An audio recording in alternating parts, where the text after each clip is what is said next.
Welcome back to the channel, guys. It is me, 8744. Today, guys, we'll give you guys our Champions League brief reaction to Arsenal versus PSG, guys. Of course, we'll have a more longer in-depth in the stream tomorrow. We're going to have you guys come on and have your say. Today, though, I'll just give my little say, and we'll have you guys say your thoughts on tomorrow's stream, of course, with the Barca Inter game, of course, to follow. So I want to start with PSG first, and then we'll talk about Arsenal. PSG, man, fantastic. I think it's a fantastic result for PSG to get a win away here at the Emirates and a stadium which Arsenal are generally good in. They rarely lose at home is a very commendable. You have to give Arsenal a ton of credit, PSG a ton of credit to manage to get a win here in Emirates. And Arsenal unbeaten Emirates. This is the first time Arsenal have taken an L at the Emirates, and the two seasons they've been in the Champions League here. So you have to give it to them. And for PSG, man, I thought that first 30 minutes were fantastic. Dembele scoring that goal there, fantastic team play goal there from Nuno Mendes to Dembele to Kvaratskhelia to Dembele. Fantastic finish there. It's a really good finish, and you have to give PSG a ton of credit for that start. And I think for Rice in particular, I don't know what he was doing there defensively. He was just so bad. He should have man marked Dembele there better. And then you can see PSG were growing into the game, and Doué should have made it 2-0. It was a great save there from Raya. And then Arsenal did have their spell. Arsenal did grow into the game with that big save there from Donnarumma and Martinelli. And I thought Donnarumma was huge in this game, guys, because Donnarumma was making big saves. He made big saves against Aston Villa. He made big saves against Liverpool in the second half. Has now made big saves here in this game, both in the first and second half. We'll get to the second half in a bit. And I thought, okay, for PSG, as I said, man, fantastic. 1-0. Maybe they could have closed the half better, but hey, 1-0 lead is still a 1-0 lead, right? Then Arsenal grow into the game in the second half. They got the goal there from Mikel Moreno, and you think, so okay, it's 1-1, but it's actually disallowed because it was just a marginally offside. I think it was really bad for Arsenal. Then they got their big moment there, Trossard, when we thought, okay, maybe that's going to be the equalizer there for Arsenal. And Donnarumma made a big save there. And then Gonzalo Ramos, man, he should have scored to make it 2-0. And for PSG, as I said, man, really good defensively. And it shows that that game against Villa was just a one-off.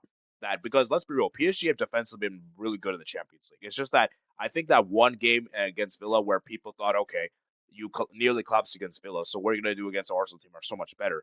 It just shows that football isn't this straightforward. And let's be real, guys, PSG were they were up in such a comfortable position. They were literally 5-1 up in aggregate. So basically, they had margin to mess around. And basically, that's the reason why Aston Villa made it closer because I think PSG kind of got complacent in the game and Aston Villa grew into the game, and obviously it almost less than possible being the possible there. So I think for PSG, as I said, great result. As I said, I think my only concern with PSG though is their finishing, which has been a huge cause of concern for them, especially played against Liverpool in particular. I don't think it was really an issue against Villa because the thing with PSG is that they create so many chances. They're so good in transition, but they cannot convert their chances in an efficient, clinical rate. They miss a lot of chances, and that's a problem. And that even though it's 1-0, let's be real, they were largely better than Arsenal. Like this game probably should have ended 2-0 to PSG.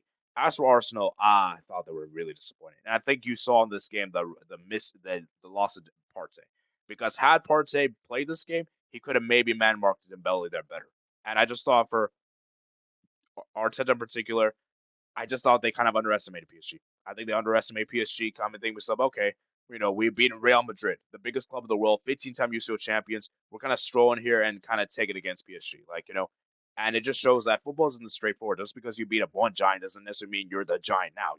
So I think this is kind of a reality check for Arsenal in the sense that I think Arsenal fans need to realize that their team is still as not as good as we thought they would be. And I just think that Real Madrid this season have been awful. So smashing Real Madrid isn't really an achievement nowadays because Real Madrid have been bad so far this season for their standards. So Arsenal, though, the second leg is still in their hands. They're still 90 minutes away in Paris. Who knows? They could still get a result there. And remember, for PSG, as a said, man, they just can't afford to lose at home in Paris. And so PSG, man, put themselves in a great position. And for Arsenal, as I said, man, very disappointing for them to lose at home. Their unbeaten streak at Emirates is done.